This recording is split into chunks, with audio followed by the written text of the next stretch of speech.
এই যে আমাদের দেশের আলোচিত একজন ইসলামী আলোচক, ইসলামী স্কলার, আমাদেরই ভাই আবু তোহা আদনান ভাই, ওনার স্ত্রী তিনি একজন আলেমা, তার বাবা আল্লামা কুরবান আলী দরবেশ রহমাতুল্লাহ আলাইহি, যিনি বাংলাদেশের প্রায় খ্যাতিমান মাদারেসে কুরবানিয়া প্রায় 30টার উপরে মাদ্রাসার প্রতিষ্ঠাতা। কিন্তু দেখেন উনিও বিজ্ঞ একজন ইসলামী স্কলার, মানুষকে ইসলামিক জ্ঞান দেয়। ওনার বিবি তিনি একজন ইসলামী স্কলার বলা চলে। যাই হোক, ভুলের বশত হোক, যে কোনো রাগের কারণে হোক, ক্ষোভের কারণে হোক, কিছুদিন আগে তাদের ডিভোর্স হয়ে গেছে, ডিভোর্স দিচ্ছে। হতেই পারে রাগের মাথায়, এটা ওনার ঘরে কে অন্যের ঘরেও হতে পারে। হয়তো ওনাদেরটা মিডিয়ায় প্রচার হয়েছে এই জন্য আপনারা জানেন, অন্যেরটা প্রচার হয় না এই জন্য মানুষ জানে না, হতেই পারে। কিন্তু আমি এই কথা কেন টানলাম? ঘরের ভিতরে বিবি তোমার নিয়ামত, সন্তান তোমার নিয়ামত। যখন তুমি ঘরের ভিতরে ঝগড়া করো, এই ঝগড়াটা তুমি করো না, কারণ স্বামী স্ত্রী যখন ঘরের ভিতরে ঝগড়া করে, তোমার বাচ্চাগুলোর তখন এ বাবা নষ্ট হয়ে যাবে। মা আর বাবারে যখন সন্তান ঝগড়া করতে দেখে, ওই মা আর বাবার ঝগড়া দেখলে সন্তানগুলোর এ বাবা ভিতরে একটা খারাপ প্রভাব পড়ে। ওরা দেখবেন মানসিক রোগী হয়ে যায়, ব্রেন কমে যায়, দুর্বল হয়ে যায়। আর মা বাবার সম্পর্ক ভালো থাকলে সন্তানগুলো মানুষের মতো মানুষ হয়। কথা ঠিক না বেঠিক? জোরে কর। তবে এই যে এদের দুইজনের আবার দাম্পত্য জীবনকে ফিরে পাওয়ার পিছনে এই সন্তানরাই কারণ হয়ে দাঁড়াইছে। আবু তোহা আদনান এবং সাবিকুন নাহারের দুইটা সন্তান, ছেলের নাম ওসমান, মেয়ের নাম আয়েশা। সাবিকুন নাহার এক পোস্টে বলেছে, মাঝে মাঝে এই আয়েশার এই ওসমান ডাক দিয়া, আম্মু বাবা কোথায়? বাবার গাড়ি কোথায়? গাড়ি তুলবো, বাবার কাছে যাও। বলেন তো বাবা, বিবি হারাইলে বিবি পাওয়া যায়, স্বামী হারাইলে স্বামী পাওয়া যায়। হয়তো বাবু তোহা ভাই আরেক জায়গায় বিবি পাইতেন, সাবিকুন নাহার আরেক জায়গায় স্বামী পাইতেন, কিন্তু বলেন তো এই বাচ্চা দুইটা কি তার মা বাবা ফেরত পাইতো? হ্যাঁ, কখনো এক গাছের ছাল আরেক গাছের সাথে লাগে না। এই বাচ্চা চিরদিনের জন্য এতিম হয়ে যাইতো। এই ওসমানও কান্ত, এই আয়েশাও কান্ত। এই জন্য বাচ্চাদের দিকে তাকায়া তারা আবার হয়তোবা তারা ডিভোর্স দিয়েছে। তালাক কয়টা দিয়েছে, এটা বৈধ না অবৈধ অনেকে প্রশ্ন করেছে, কিন্তু বৈধ অবৈধের প্রশ্ন আমাদের করার দরকার নাই, কারণ শরীয়ত তারা মাইনাই করেছে। কারণ যদি এক তালাক দেয় তাহলে বিয়ে ভেঙে গেছে। আবার যদি নতুন করে মোহর ধার্য করে সাক্ষী রেখে নতুন করে যদি বিয়ে পড়ায়, তাদের নতুন দাম্পত্য জীবন শুরু হবে, এতে কোনো অন্যায় হবে না। কথা ঠিক না বেঠিক? জোরে কর। এই জন্য আমি আপনাদেরকে যেই মেসেজটা দিতে চাই এখান থেকে, যে আপনারা বিবিরে বকা দেওয়ার আগে, তালাক দেওয়ার আগে সন্তানের দিকে নজর করবেন। ঠিক না বেঠিক? জোরে কর। কথায় কথায় তালাক, কথায় কথায় তালাক। ওই দিন একজনে তালাকের মাসালা নিয়ে আসছে, কয় হুজুর আমি তো 3 তালাক দিয়ে লেছি। ওই কামটা করছেন কি? আরেকজনে কয় হুজুর ও তো আরো খারাপ কাম করছে। কি কাম করছে? কয় তালাক দিতে যা কইছে, তুই 1 তালাক 2 তালাক 3 তালাক, তোর 14 গোষ্ঠী শুদ্ধা তালাক। যেই হুজুরে তোরা বিয়ে পড়াইছে হুজুর শুদ্ধা তালাক। হুজুর হুজুরেও তালাক দিয়ে দিস। কত বড় নাদান হইলে এই কাজটা করতে পারে, চিন্তা করে। এই জন্য আমার যুবক ভাই ও বুড়া বাবা, হাতে পায়ে ধরে বলা যায়, খবরদার খবরদার, এই কাজ করা যাবে না। নামাজ আদায় করো, নামাজ পড়ো। ইন্নাস সালাতা তানহা আনিল ফাহশাই ওয়াল মুনকার। নিশ্চয় নামাজ, নামাজিকে ফাহশা কাজ, গুনাহের কাজ, অন্যায়ের কাজ, এ বাবা বিভিন্ন যাবতীয় গুনাহ থেকে এই নামাজ তোমাকে বিরত রাখবে। কথা ঠিক কিনা? ওই যে ঘটনা বলতেছিলাম, ভুলে গেছেন? মদিনায় এক সাহাবী কিসের দোকানদারি করে? খেজুরের। মাশাআল্লাহ, তো মনে আছে আপনার। খেজুরের দোকানদার একজন নবীর সাহাবী। সাধারণ মানুষ না, নবীর সাহাবী, ইমানদার নবীর সাহাবী। সুন্দরী মেয়ে একটা কাস্টমার ওই দোকানে আসছে ক্রয় করার জন্য, খেজুর কিনবে। এই সাহাবী মেয়েটার দিকে তাকায়া তার লোভ লেগে গেছে। এত সুন্দরী মেয়ে, মদিনার মেয়ে, খুব সুন্দরী। কয় বোন আপনি এখানে যে খেজুরগুলো দেখেন এর থেকে ভালো কোয়ালিটির খেজুর আছে আমার ভিতরে, ভিতরের রুমের খেজুরগুলো আরো ভালো। ছলে বলে কলে কৌশলে মেয়েটার ডাইকা কোথায় নিয়ে গেছে ভিতরে। কবরের আযাব যে সমস্ত কারণে হবে তার মধ্যে একটা কারণ হলো প্রস্রাব থেকে নিজেকে সেভ না করা।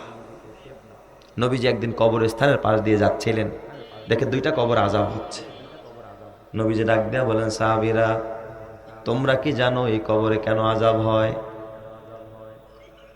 সাহাবায়ে কেরাম ডেকে বললেন, আল্লাহু ওয়া রাসূলুহু আ'লাম, আল্লাহ এবং তার রাসূলই ভালো জানে, আমরা জানি না।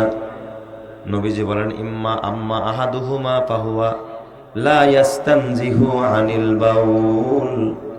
এই একজনের কবরে কেন আযাব হয় জানোনি? সে কখনো নিজেকে প্রস্রাব থেকে সেভ করতো না, প্রস্রাব থেকে নিজেকে রক্ষা করতো না, প্যান্টে প্রস্রাব লাগাইতো, নাপাক থাকতো, পবিত্র থাকতো না। এই জন্য আমার যুবক ভাই, তোর হাতে পায়ে ধরে বলা যায়, দেহটার নাপাক রাখবি। নাপাক দেহ নিয়ে যখন জমিন দিয়া হাঁটবি, মাটি তোর জন্য বদদোয়া করে, পশু পাখিরা বদদোয়া করে। ফরজ গোসল হয়েছে রাতের বেলায়, সারাদিন বাজার ঘাট করে আইসা দুপুর বেলা গোসল করে, এমন কপাল পরা মনে আপনাদের এলাকায় নাই? হ্যাঁ, অথচ বিশ্বনবী দোয়া করছেন, আল্লাহুম্মা বারিক লি উম্মতি ফি বুকুরিহা, আল্লাহ আমার উম্মতের সকাল বেলায় তুমি বরকত দান করো। এই বরকতের সময় সে ঘুমায় কাটায়, ফজরের খবর নাই, তাহাজ্জুদের খবর নাই। ঘরের ভিতরে মা, ও আমার পর্দারের মায়েরা, ও বোনেরা, বেজার হয়েন না, রাগ করেন না, মা ফরজ গোসল হয়েছে, এই অবস্থায় মা গোসল না করে ফজর পড়ে নাই, রান্না করছে। এই রান্না ছেলেরে খাওয়ায়, এই রান্না স্বামীরে খাওয়ায়, এই রান্না বাবারে খাওয়ায়, এই রান্না শ্বশুর শাশুড়িরে খাওয়ায়। বলেন তো, নাপাক অবস্থায় যদি কেউ রান্না করে মুরব্বীদেরকে খাওয়ায়, তার দিলের ভিতরে ঈমান পয়দা হবে না, বরং ঈমানটা আরো মৃত্যুবরণ করবে, ঈমানটা মরে যাবে। কথা ঠিক কিনা? আয় খুঁজ দিলুস কি আয় এলাহি, আয় খুঁজ দিলুস কি আয় এলাহি, মান লাহু জাদুন কলিল, মুখলিসান বিসিদকিয়াতি ইনদা বাবিক ইয়া জলিল, জামবুহু জামবুন আযীমুন ফাগফিরিজ জামবাল আযীম, জামবুহু জামবুন আযীমুন ফাগফিরিজ জামবাল আযীম, ইন্নাহু শাখসুন গরীবুন মুযনিবুন আবদুন জলিল, আইনা মূসা আইনা ঈসা আইনা ইয়াহইয়া আইনা নূহ, আইনা মূসা আইনা ঈসা আইনা ইয়াহইয়া আইনা নূহ, আইনা ইয়া সিদ্দিক আফিন তু ইলাল্লাহিল গফির। চিৎকার মেরে কন্না আল্লাহু আকবার। তো গুনাহ যে আপনি করতেছি, গুনারে গুনাই মনে করতেছে, এটাও তো একটা গুনাহ, ঠিক কি না? নাপাক নিয়ে ঘুরতেছে। এই জন্য ওযু অবস্থায় থাকা, মানবতার নবী, বিশ্ব নবী, দয়ার নবী, আপনারা আমার নবী কেমন নবী ছিলেন?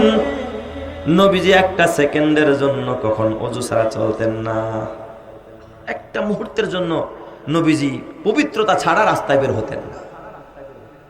হাদিসের কিতাবের মধ্যে লেখছে, নবী সফরে আছেন, সফরে এক মরুভূমির ভিতরে পাহাড়ের টিলায় নবীজি জরুরত ছাড়লেন। আব্দুল্লাহ ইবনে মাসউদ বয়ান করে, জরুরত ছাইরা নবীজি বের হইছে, আর নবী জরুরত ছাড়া অবস্থায় সাহাবায়ে কেরাম তালাশ করতেছেন কোথায় পানি পাওয়া যায় নবী ওযু বানাবে।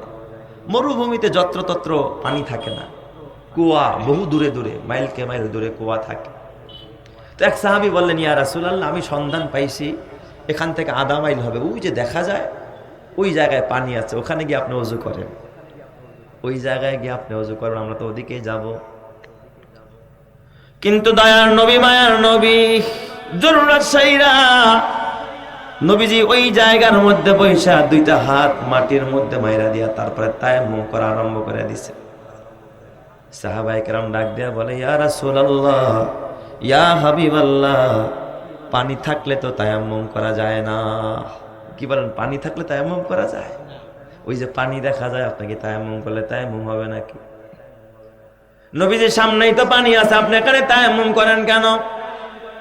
এই কথা বলতে দেরি সাহাবী তাকায় দেখে আইনাহু তাজরিফান, নবীর চোখ দিয়া গাল মোবারক বেয়ে দাড়ি মোবারক ভিজে ভিজে পানির ফোঁটা টপ টপ করে জমিনে পড়ে। বিশ্বনবীজি কাঁদতেছেন। সাহাবী ডাক দিয়া বলে ফিদাকা বিউম্মি ইয়া রাসূলুল্লাহ মা ইউবকিকা, নবীজি কোন জিনিস আপনারা কাঁদায়? বিশ্বনবী ডাক দেয়া কয় সাহাবীরা তোমরা জানো না আমি মুহাম্মদ এই জায়গা থেকে ওই পানি পর্যন্ত হেঁটে যেতে পারবো কিনা এই নিশ্চয়তা আল্লাহ তাআলা আমারে দেয় নাই। ওই পর্যন্ত আমার হায়াত আছে কিনা, এর আগে আমার মরণ হয় কিনা, আমার মরণটা যেন ওযু ছাড়া না হয়, নাপাক অবস্থায় যেন আমার মরণ না হয়। এই জন্য আমি বিশ্বনবী এই জায়গার মধ্যে তায়াম্মুম করে পবিত্রতা হাসিল করতেছি। চিৎকার মেরে কন্না আল্লাহু আকবার। এটা ছিল নবীর চরিত্র। আর আমরা খালি ওযু নামিয়া ফরজ গোসল হয়েছে, ফরজ গোসল এটারে নিয়া মাইলকে মাইল দৌড়ায়, সারাদিন দোকান করে আসে না নাই, ধান কাটতে গেছে গা নাপাক অবস্থায়। এই জন্য ওযু অবস্থায় সবসময় থাকবেন। রাজি আছেন তো ইনশাল্লাহ? পাক পবিত্র অবস্থায় থাকতে রাজি আছেন ইনশাল্লাহ? পাক পবিত্র থাকলে আল্লাহ তাআলা ছোট ছোট গুনাহগুলো, সগীরা গুনাহগুলো সব ধুইয়া মুছে আল্লাহ তাআলা পুত পবিত্র বানায়া দিবে। সুবহানাল্লাহ। বিশ্বনবী মেরাজের মধ্যে গেলেন। মেরাজ থেকে আসার পর সকালবেলা ফজরের নামাজের পরে সাহাবায়ে কেরামদেরকে নিয়ে নবী বসলেন। ডাকলেন এই সাহাবায়ে কেরাম তোমরা বসো। সবাই বসছে। নবীজি বললেন আল্লাহ তাআলা আমারে জান্নাত দেখাইছে, জাহান্নাম দেখাইছে, পুরা বিবরণ সাহাবায়ে কেরামের মাঝে দেওয়া আরম্ভ করলেন। হঠাৎ দেখে বেলাল দূরে দূরে ঘুরতেছে, বেলাল হাঁটতেছে। মায়া ভরা কণ্ঠে আমার নবী, দয়ার নবী ডাক দিয়া কয় আল্লাহ দাইয়া ইয়া বেলাল, এই বেলাল এত দূরে হাঁটো কে, তুমি কাছে কাছে আসো। তা আল্লাহ দাইয়া ইয়া বেলাল, বেলাল তুমি কেন এত দূরে আমার কাছে আসো, আমি নবীর কাছে আসো। এই ভরা মজলিসের মধ্যে আমি যদি আজকে এখানে একজন লোককে টার্গেট করে ডাক দেই, আপনারা সবাই তো মনে মনে ভাববেন মনে হয় ফরিদি সাহেবের সিনে মোহব্বত করে। ঠিক বললাম না বে? ঠিক বললাম? এটা আপনাদের ভিতর ধারণা আসবে না যে মোহব্বত না করলে এতগুলো মানুষের মধ্যে এই লোকটা ডাকে কে? নবীজি ভরা মজলিসে, মসজিদ মুসল্লিতে ভরা, সবাই ডাকে না, নবী কারা ডাকতেছে? এই যখন কারে? আপনাদের মনে হয় ক্ষুধা লাগছে তাই না? আপনারা মানে খাবারের ব্যবস্থা করছেন না? মাশাআল্লাহ, কমিটিরা খুব অভিজ্ঞ মানুষ, দেখছেন? পারফেক্ট। আপনাদের জন্য মেহমানদারিও রাখছে, আলহামদুলিল্লাহ বলেন সবাই। মেহমানদারি করানো সুন্নত আর গ্রহণ করাও কি সুন্নত। এরা খাওয়াইয়াও সওয়াব পাবে, আপনারা গ্রহণ করেও সওয়াব। আজকে যে খাবেন সে সওয়াব পাবেন। সুবহানাল্লাহ। সবাই আপনাদের জন্য মেহমানদারি আছে, আলহামদুলিল্লাহ। তাহলে একটু শক্তি দিয়েন, অসুবিধা নাই তো, খাবার তো আছে আল্লাহর রহমতে। পারবেন না ইনশাল্লাহ? কি কোন পারবেন না? আর রাত তো অনেক বেশি হয়ে যায়, বিশেষ করে ময়মনসিংহ, শেরপুর, জামালপুর। আল্লাহ তাআলা তো সারা বাংলাদেশ সফর করায়। ওই সব অঞ্চলে গেলে প্রধান বক্তারে বসায় রাত 2টা 2:30টায়। গফরগাঁও ময়মনসিংহের এক মাহফিলে গেছি, রাত 1:45টায় আমার বয়ানে দিস। মেজাজ এমনি গরম, দিনের বেলায় ক্লাস করতে হবে, পরের দিনের মাহফিল, ঘুমায় কখন একটা মানুষ, বাসে কেমনে এমনি বয়ান কইরা। তো পরে মাহফিল শেষে কমিটির সভাপতি মাইক ধরে কয় হুজুর আগামী বছর আমাকে ডেট দেওয়া লাগবে। আমি কইছি ঠিক আছে, পরে এটা বুঝবো না, এখন আমি বলতে পারতাছি না। ঢাকা গেছি, ফোন দিছে, আমি কই ভাই মা পোসাই দোয়া হোসাই, আমি এই বিয়ে নারাই তো ওয়াজ করি না। কয় হুজুর এই বছর আগে আগে এই মনে ডেটটা দেন। তো ভাবছি এবার হয়তো বা একটু ওরা একটু রহম করবে, আগে আগেই দিবে। গেছি, যাওয়ার পরে দাওরাই হাদিস পর্যন্ত বড় একটা মাদ্রাসা, খানা দানা খাওয়াই আমার একটা অফিসের মধ্যে গেট লাগাই, দেখো একটু একটু আরাম করেন, লোকজন জমুক, আপনারা দিন। শুয়েছি তো ঘুমায় গেছি। ঘুমের মধ্যে দেখে যেন এসব মাথা চুলকাকা, হুজুর উঠেন উঠেন, মঞ্চে যাইবেন না। গড়ির দিকে তাকায় দেখি রাত বাজে 2:30। প্রথম বছর দিছে 1:45টায়, পরের বছর 2:30টায়। মেজাজ কেমন ঠান্ডা না গরম? খুব গরম, খিটখিটে হালাত। কেমনি ওয়াজ করবো যায়? কয় হুজুর আসেন, শ্রোতারা সব বসে রয়েছে, যায় দিই আছে শ্রোতা, হালাত ভিন্ন, কিছু শোয়া কিছু বসা। রাত 2:30 বাজে আমি যে এগুলো ডাইকে উঠাইতে পারি? কোন 2:30 বাজে তো আসলেই তো ঘুমের টাইম। আর শুইছে তো শুইছে এক বুড়া কাকা, আমার নাক বরাবর পাও 2টা আমার দিকে দিয়া শুইছে, মুতাওয়াজ্জিহান ইলা জিহাতিল বক্তা, একেবারে পাও দুইটা আমার দিকে দিয়া শুইছে।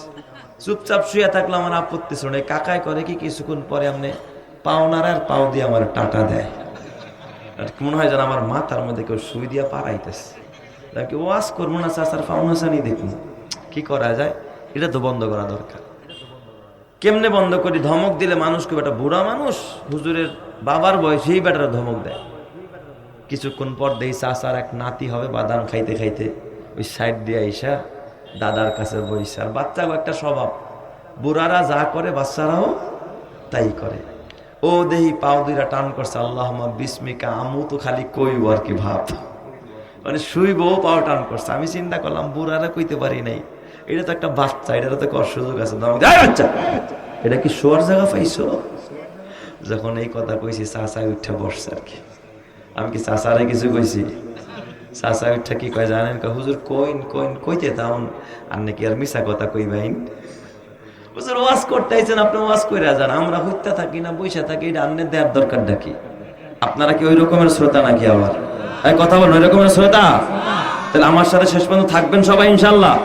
আচ্ছা পরীক্ষা হয়ে যাক, কারা কারা থাকবেন না হাত উঠান তো দেখি। ওই যে ওই যে ওই 3-4 জন থাকবো না আর কি। ও আচ্ছা, বুঝে নাই আর কি, নতুন আর কি। হ্যাঁ, আল্লাহ কবুল করো, জোরে কান আমিন, আরো জোরে কান আমিন। রাগ করছেন বাজান, রাগ করছেন? আল্লাহ কবুল করুক, সকলেই বলে আমিন। তো নবীজি মজমার ভিতরে সবাইরে ডাকে না, কারা ডাকে?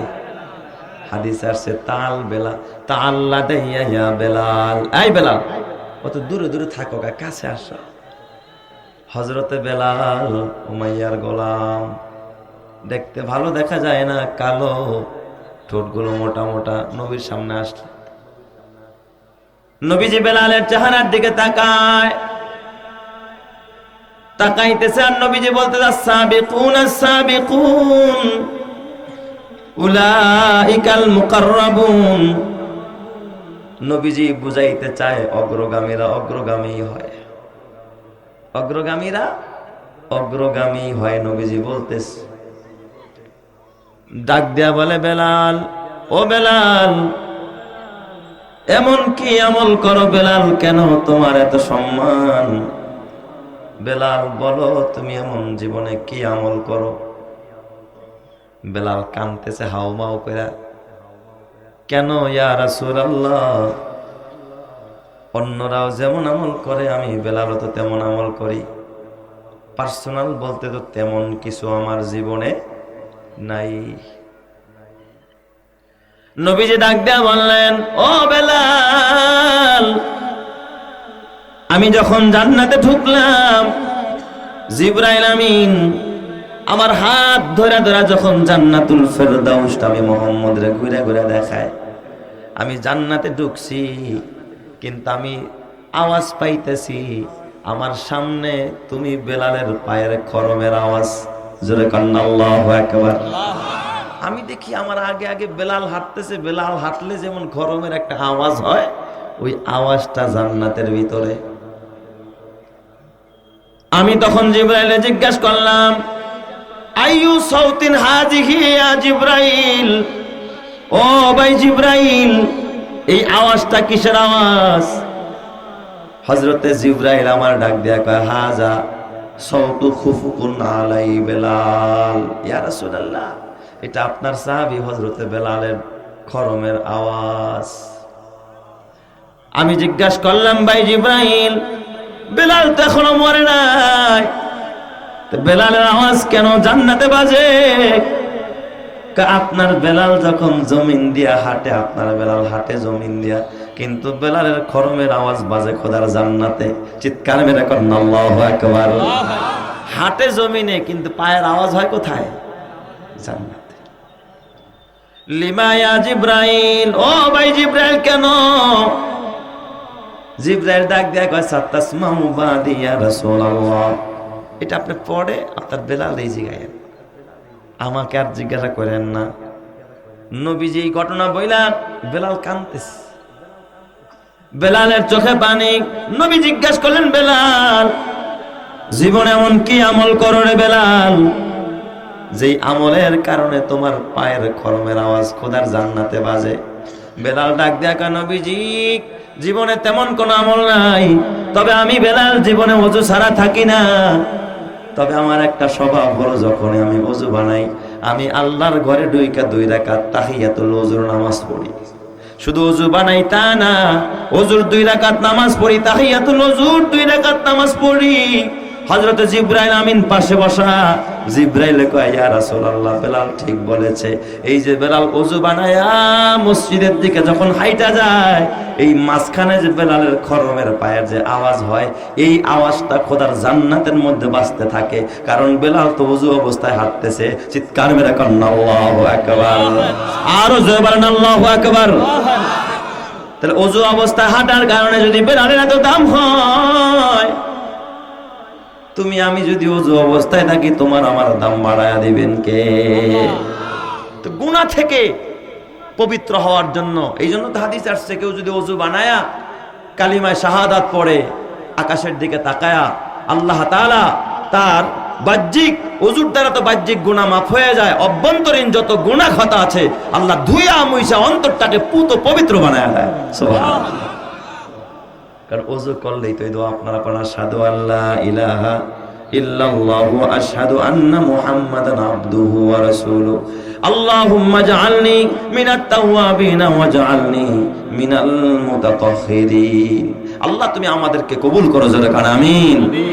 তাহলে বলছি গুনাহ থেকে বাঁচার জন্য, গুনাহ মাফ করানোর জন্য 1 নম্বরের আমলের নাম কি? সবাই বলেন কি নাম? ওযু। 2 নম্বরের আমলের নাম নামাজ। 2 নম্বরের আমলের নাম কি? নামাজ পড়লে গুনাহ মাফ করে দেয় কে? আল্লাহ তাআলা কোরআন বলে উতলু মা উহিয়া ইলাইকা মিনাল কিতাব ওয়া আকিমিস সালাহ ইন্নাস সালাতা তানহা আনিল ফাহশাই ওয়াল মুনকার। আল্লাহ তাআলা বলেন হে নবী আপনি কোরআন পড়েন এবং নামাজ কায়েম করুন, নামাজ পড়েন। কেননা নামাজ, কোন বান্দা যখন নামাজ পড়ে, নামাজিকে ফাহেসা কাজ থেকে, অশ্লীল কাজ থেকে, গুনার কাজ থেকে ফিরায় রাখে। নামাজি ব্যক্তির জিন্দেগির গুনাহগুলোকে মাফ করে দেয়। চিৎকার মেরে কান্না আল্লাহু আকবার। নামাজির জীবনের গুনাহ খাতাকে মাফ করে দেয়। এর একটা জ্বলন্ত প্রমাণ হাদিস শরীফের মধ্যে আছে, নবীর এক সাহাবী খেজুরের ব্যবসা করত। কিসের ব্যবসা? খেজুরের ব্যবসা। নবীর সাহাবী কিন্তু বদ ধারণা করেন না, আপনাদের বোঝার জন্য বলছি, খুব খেয়াল করবেন। কোন সাহাবীর ব্যাপারে যদি আপনার বদ ধারণা আসে, ইমানের খতরা আছে।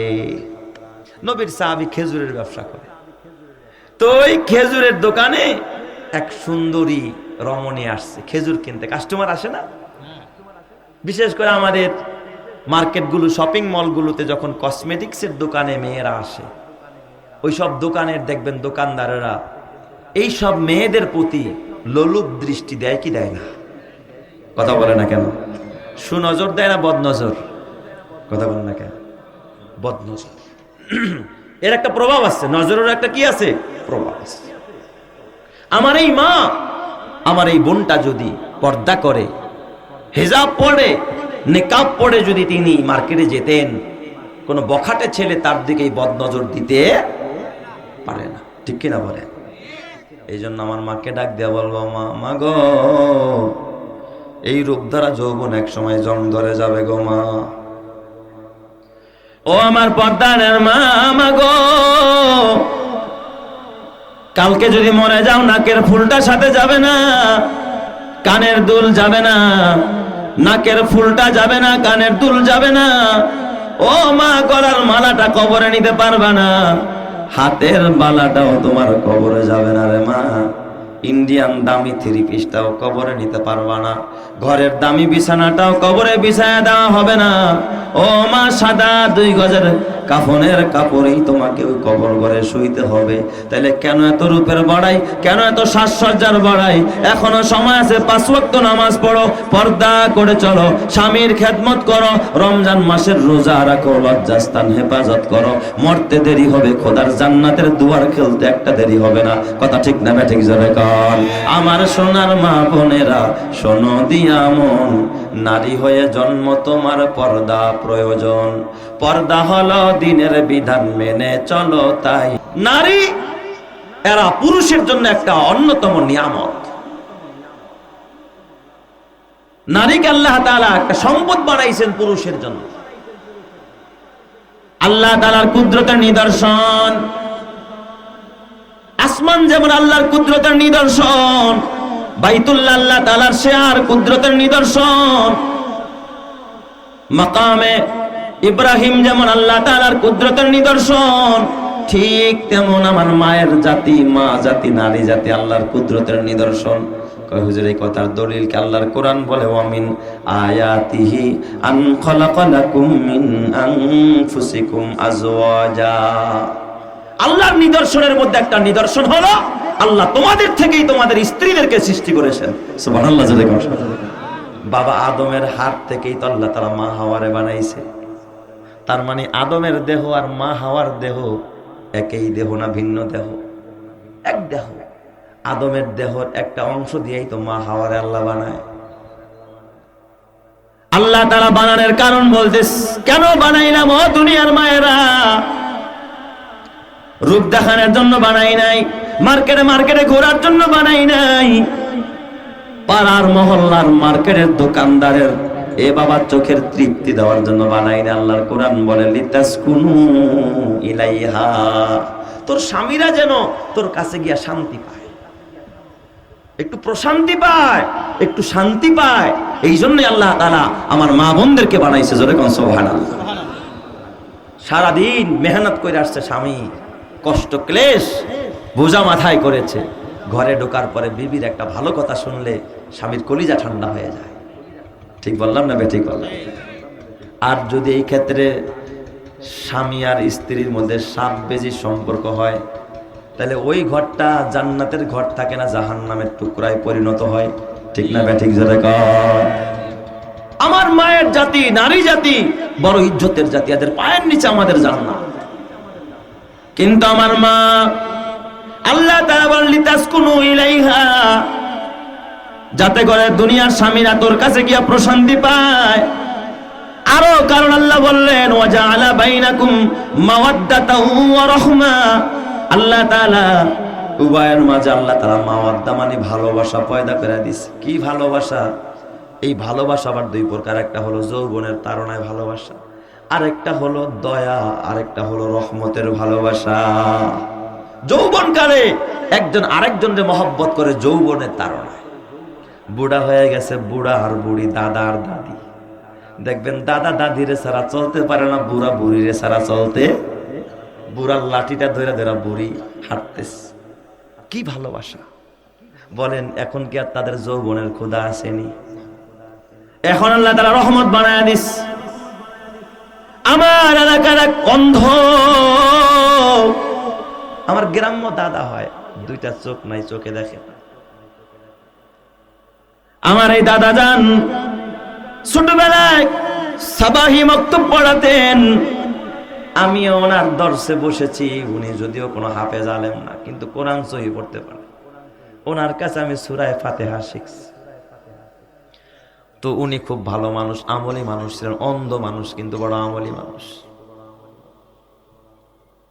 তো ওই দাদি এত বড় বুজুর্গ ছিলেন, তিনি আল্লাহওয়ালা, স্বামীর খেদমত করতেন। কোথাও গেলে স্বামীর হাতটা ধরে ধরে বাথরুমে নিয়ে যাইতেন, বের করতেন।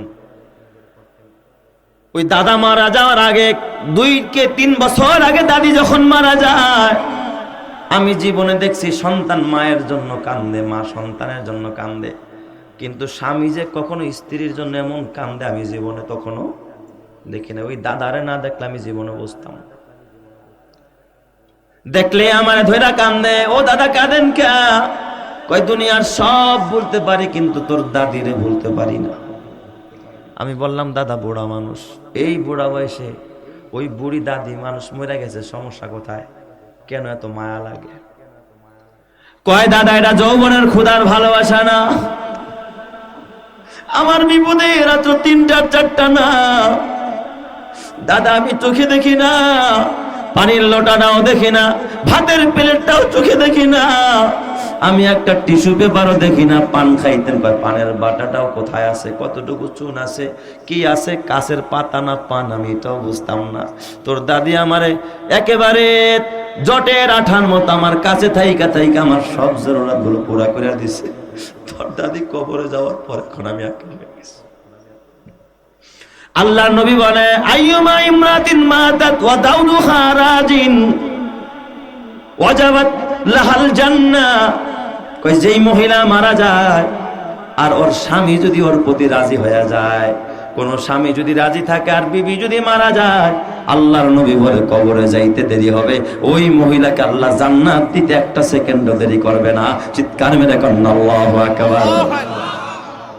তাহলে মা আর বিবি এরা ঘরের শোভা, এরা ঘরের রহমত, ঘরের বরকত। কথা ঠিক না ঠিক যাবে? তবে এরা যদি আবার বেশি পণ্ডিত হয় সমস্যাও আছে। বেশি পণ্ডিতি করা কিনা বা অধিকারের চাইতে বেশি মাতবরি করা কিনা ঠিক না। নিজের সবকিছু নেতৃত্ব দেওয়া, যেটার দায়িত্ব স্বামীর, স্বামীরটা স্বামীর কাছেই থাকবে, বিবিরটা বিবির কাছেই থাকবে। বিবি যদি স্বামীর অধিকার হরণ কইরা সে নিজে নেতৃত্ব দিতে যায়, ওই জায়গায় সমস্যা আছে না নেই? এই যে আমাদের দেশের আলোচিত একজন ইসলামী আলোচক, ইসলামী স্কলার, আমাদেরই ভাই আবু তোহা আদনান ভাই, ওনার স্ত্রী তিনিও একজন আলেমা, তার বাবা আল্লামা কুরবান আলী দরবেশ রহমাতুল্লাহ আলাইহি, যিনি বাংলাদেশের প্রায় খ্যাতিমান মাদারেসে কুরবানিয়া প্রায় 30টার উপরে মাদ্রাসার প্রতিষ্ঠাতা। কিন্তু দেখেন উনিও বিজ্ঞ একজন ইসলামী স্কলার, মানুষকে ইসলামিক জ্ঞান দেয়।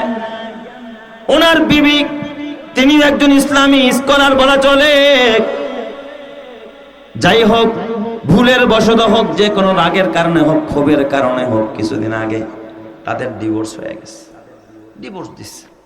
হতেই পারে রাগের মাথায়, এটা ওনার ঘরে কে, অন্যের ঘরেও হতে পারে। হয়তো ওনাদেরটা মিডিয়ায় প্রচার হয়েছে এই জন্য আপনারা জানেন, অন্যেরটা প্রচার হয় না এই জন্য মানুষ জানে না, হতেই পারে।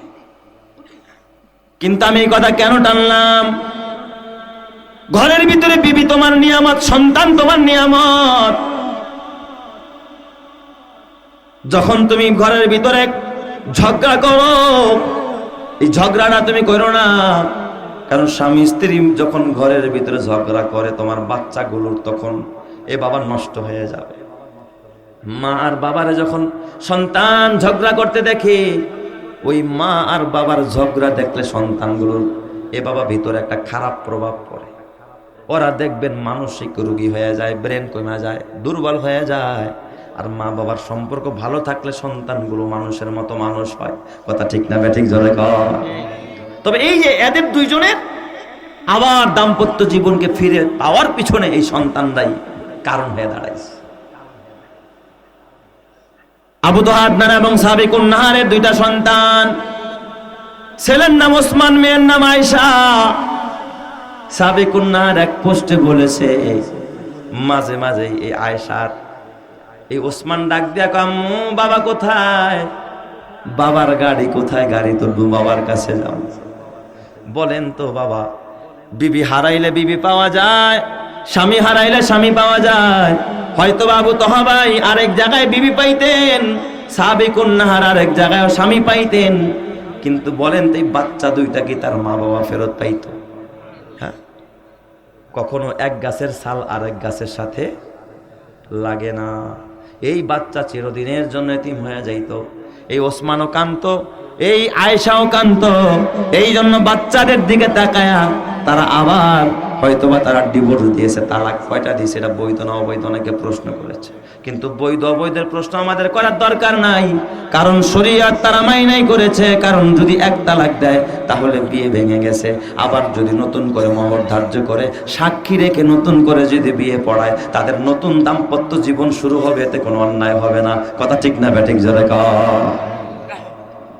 এই জন্য আমি আপনাদেরকে যেই মেসেজটা দিতে চাই এখান থেকে, যে আপনারা বিবিরে বকা দেওয়ার আগে, তালাক দেওয়ার আগে সন্তানের দিকে নজর করবেন। ঠিক না ব্যাঠিক জোরে কর।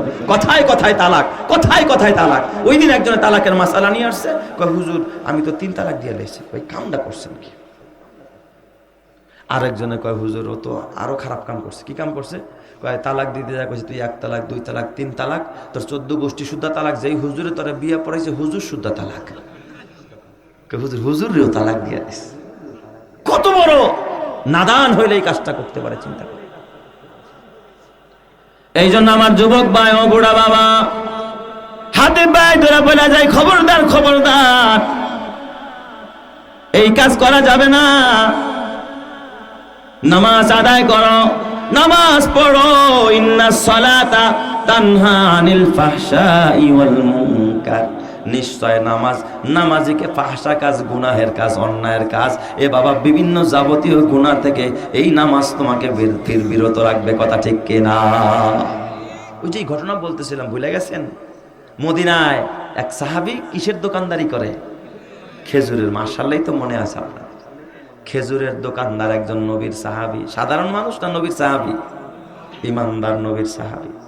সুন্দরী মেয়ে একটা কাস্টমার ওই দোকানে আসছে ক্রয় করার জন্য, খেজুর কিনবে। এই সাহাবী মেয়েটার দিকে তাকায়া তার লোভ লেগে গেছে। এত সুন্দরী মেয়ে, মদিনার মেয়ে, খুব সুন্দরী। কয় বোন, আপনি এখানে যে খেজুরগুলো দেখেন, এর থেকে ভালো কোয়ালিটির খেজুর আছে আমার ভিতরে। ভিতরের রুমের খেজুরগুলো আরো ভালো। ছলে বলে কলে কৌশলে মেয়েটার ডাইকা কোথায় নিয়ে গেছে? ভিতরে। ভিতরে নিয়ে আস, খেজুর ছিল, শয়তান ধোকা দিয়ে বসছে। এই সাহাবী হাতটা বাড়ায় মেয়েটার হাত ধরে বসছে। যখন এই হাত ধরছে, সে তো মুমিন, গুনাহ করার আকর্ষণ আছে, আবার তাকওয়া মানে গুনাহ থেকে বাঁচার মতো আকর্ষণ আছে।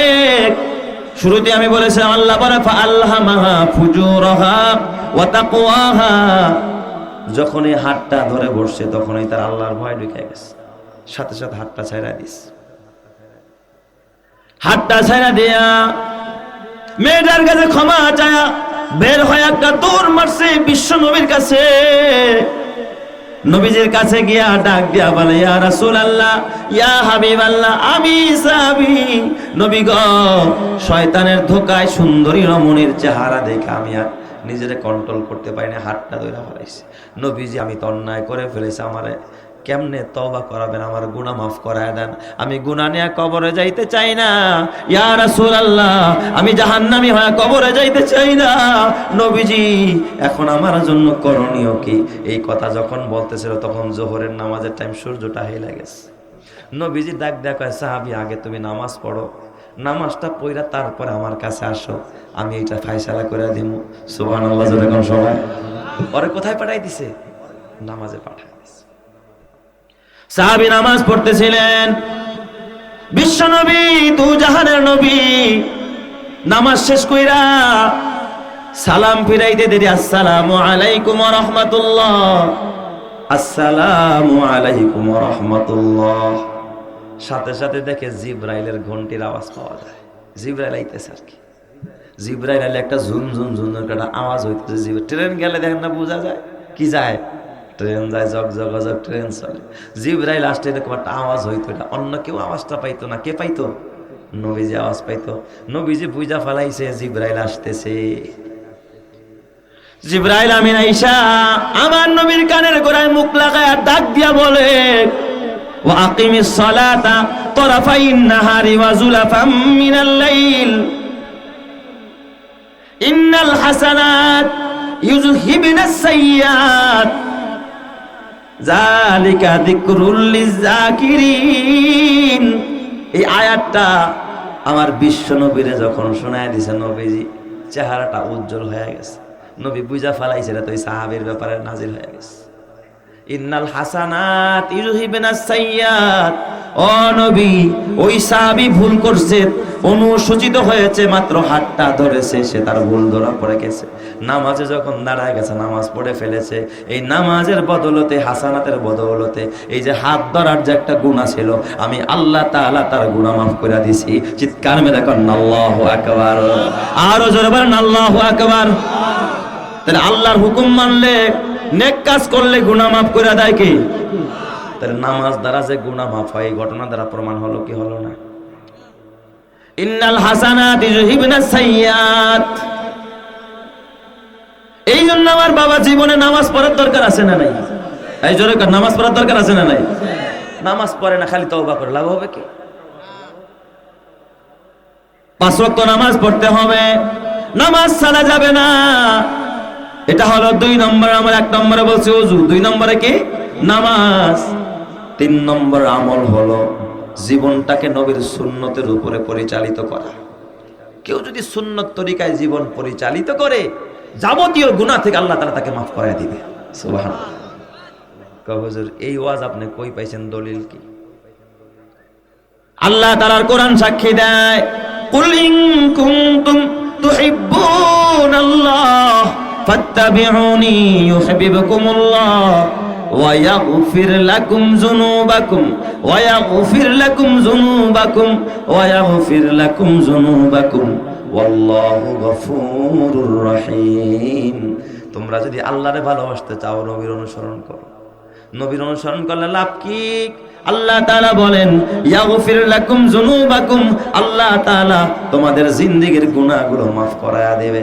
কেউ যদি নবীর অনুসরণ করে, নবীর অনুকরণ করে, নবীর সুন্নত মানে, নবীর সুন্নতি দাড়ি রাখে, নবীর টুপিটা মাথায় দেয়, নবীর লম্বা জামাটা গায়ে দেয়, নবীর মেসওয়াক করে, নবীর সুন্নত মাইনা চলে, নবীর অনুসরণ অনুকরণ করে যদি জীবনকে পরিচালিত করে, বলেন তো কসম দিয়ে বলতে পারি তার জিন্দেগীর যাবতীয় গুনাহ মাফ করে দিবেন যিনি, তিনি কে? আল্লাহ গুনাহ মাফ করে দেয়, আল্লাহর নিজের ওয়াদা। নবীর ইত্তেবা করলে আল্লাহ গুনাহ মাফ করে দেয়। এ আমার বাবা, লম্বা করে বলার সময় আমার হাতে নাই। 1 নম্বরে ওযু, 2 নম্বর নামাজ, 3 নম্বর সুন্নতের ইত্তেবা,